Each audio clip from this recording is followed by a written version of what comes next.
안녕하세요. 죽도록 충성하라. 그 세 번째 시간입니다. 자, 우리에게 혼돈과 고난이 다가왔을 때 어떻게 대처해 나갔습니까? 그리고 누가 승리의 열쇠를 거머쥐었나요? 고난이 왔을 때 말씀을 듣지 않는 자는 힘을 낼 수가 없는 거예요. 허나 말씀에 바로 선 자는 달라도 뭔가 다릅니다. 판단이 있어요. 지혜가 있어요. 그건 내가 똑똑해서가 아니라 말씀이 분별력을 주는 거예요. 그래, 바람아 불어라, 파도야 몰아쳐라. 나는 내 가는 길이 따로 있다. 이 말씀이 확실히 서 있으면 이미 시험은 이긴 겁니다. 오늘 말씀의 요절은 10절에 있습니다. 함께 읽어보십시다. 너는 장차 받을 고난을 두려워 말라.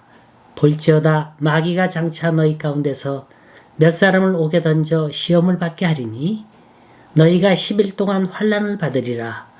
네가 죽도록 충성하라. 그리하면 내가 생명의 관을 네게 주리라. 네가 죽도록 충성하라. 그리하면 생명의 면류관을 네게 주리라. 많이 들었던 말씀입니다. 이 말씀이 대체 어떤 동기에서 좋은 말씀인가 한번 보세요. 이 말씀의 전제는 고난이에요. 그런데 그 고난 앞에 수식어를 보세요. 어떤 고난입니까? 장차 받을 고난이에요. 완료형이 아니라 현재 완료 진행형입니다. 여태까지 고난을 받아왔어요.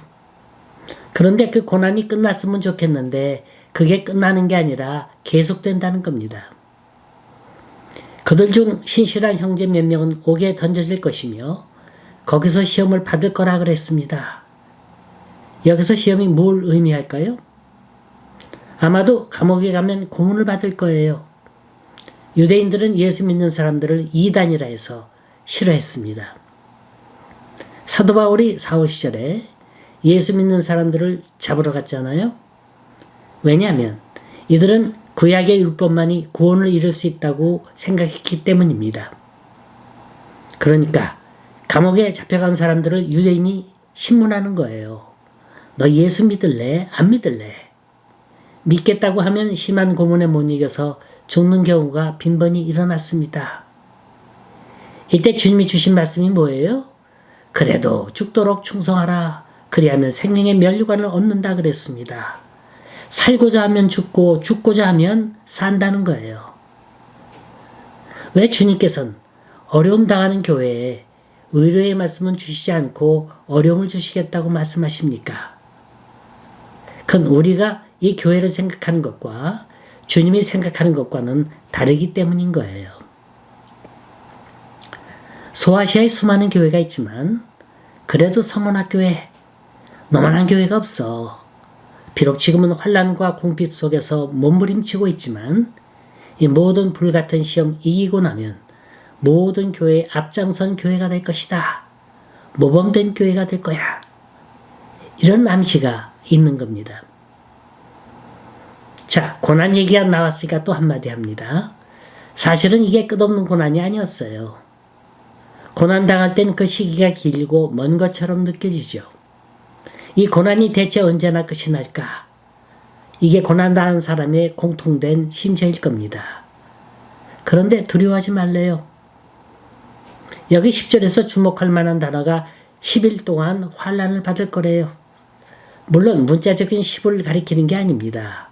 원래 성경적으로 10은 완전수를 말합니다. 그러니까 충분한 기간을 말하는 거예요. 예를 들어서 연단의 기간이 짧으면 덜 변한 상태에서 시험을 끝나게 됩니다. 그러면 원래 교만한 상태로 돌아가 버립니다. 그런데 연단의 기간이 길면 사람이 기가 죽고 폐인이 되어버려요. 그래서 다시 재기하는데 많은 어려움을 겪게 될 겁니다. 그래서 10일이라는 기간은 긴 기간도 아니요. 그렇다고 짧은 기간도 아닌 겁니다. 고난을 다 잊을 정도로 짧은 기간도 아니고 고난에 져서 신앙을 다 잃어버릴 정도로 긴 기간도 아닙니다. 이 열흘이라는 기간은 우리를 정결케 하고 영적으로 거룩하게 하는데 충분한 기간이죠. 그 기간을 맞을 때 죽도록 충성하라. 인간의 지식으로 인간의 수단과 방법으로 하지 말고 그 가운데서 차라리 죽을 생각을 하라. 여러분, 죽으면 죽으리라는 각오를 하는데 안 될 일이 뭐가 있겠습니까? 지금 주님이 서문학교회에 말씀하신 그 골자가 뭐예요?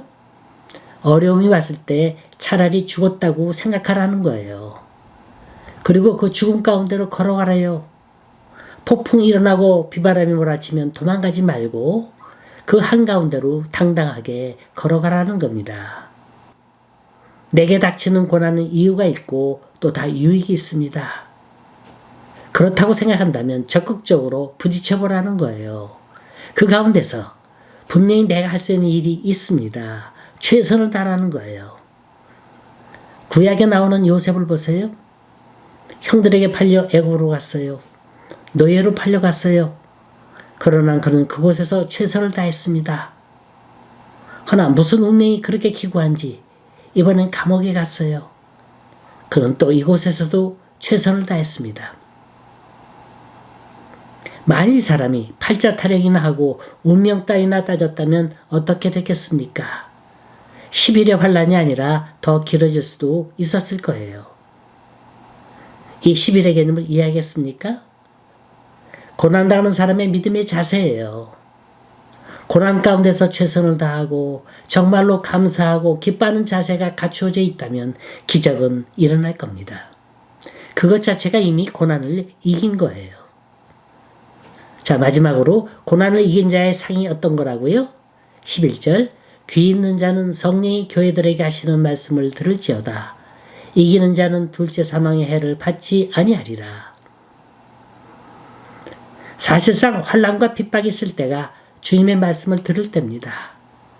이기는 자는 둘째 사망의 해를 받지 않는다 약속하셨어요. 둘째 사망이 뭡니까? 한마디로 지옥 형벌이에요. 사람은 한 번 죽는 게 아니라 2번 죽습니다. 한 번은 육신의 생명이 죽는 거요. 다른 한 번은 영원한 지옥 형벌을 받는 거예요. 그 불가마 속에서 영원히 뜨거 하는 거예요. 이게 진짜 사망입니다. 주님은 우리가 예수 믿는 거로 모든 게 끝났다고 말씀하시지 않습니다. 끝까지 견뎌야 하고 어떤 시험과 어려움이 와도 주님의 이름을 부인하지 말아야 영생의 복을 얻게 됩니다. 오늘 선원학교에 주신 교훈은 한 문장으로 말한다면 죽으면 죽으리라예요. 죽을 각오하고 충성을 다한다면 반드시 하늘의 면류관을 받게 될 겁니다.